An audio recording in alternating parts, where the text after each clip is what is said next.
I mean, there's a gift basket in everybody's room. You know, whether you're a local band or the biggest act that we've had. There's a gift basket in there. Brian mentioned it. There's a full cooler full of water, beer, soda throughout the entire evening. And that's all in addition to what they asked for.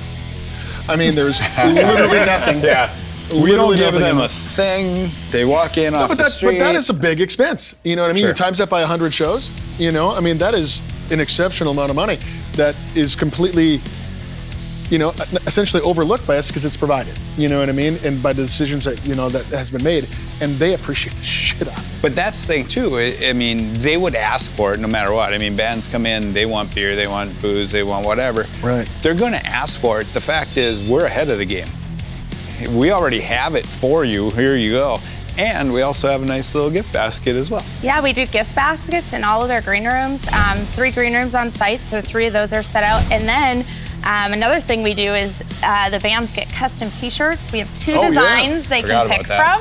So not only it's not something that's available from our merch. So it's a separate T-shirt that we specifically designed 2 T-shirts, and they can pick one or the other. And each band member gets to leave with an Epic T-shirt. Making it great for the bands. Loading docks is important.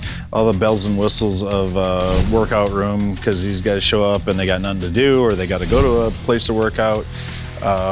Now the skate park, which isn't ours, but we can still, there's plenty of bands that like to skate, so those were the ones I'd say quickly, and I probably stole all your thunder, so you can elaborate. No, still touching on that. I'm still waiting. As much as all the bands love and want to jump in that skate park, I'm just loathing the day where it's like, hey, I'm sorry, Shutdown can't go on tonight because Brett broke his leg in your skate park. Like, oh no!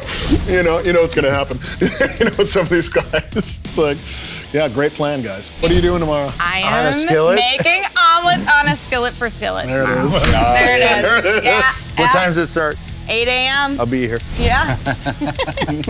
Guaranteed you won't be.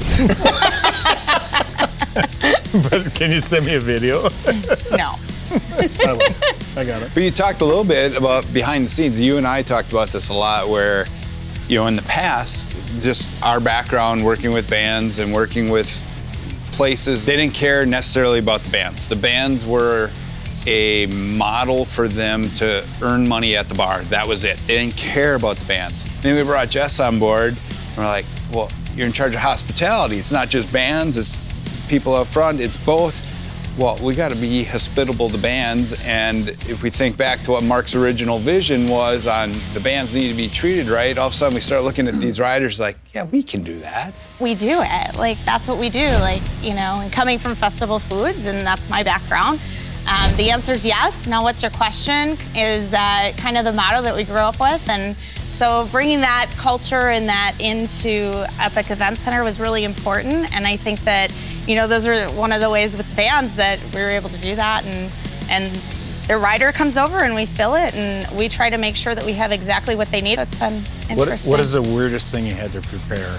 Like at your own home, apparently. I'm trying to lead you down a... Well, I mean, we'll put it out there, but Melissa Etheridge's rider was absolutely crazy. And because of coming out of COVID and the timing of which that was happening, it was like organic, vegan, all the things. I couldn't find a caterer to take it, and so ended up making it at home. And Chef Jessica. She loved it. She didn't know it was me, but it worked But even out. that, we talked about like the little coolers in each of the green rooms. And we're like, we're really gonna put beer in there for bands to just grab? And then all of a sudden we're like, okay, 2 cases of beer. They're gonna ask for that either way. Let's just put it in there so that the bands are like, oh, great, I don't have to ask, it's here.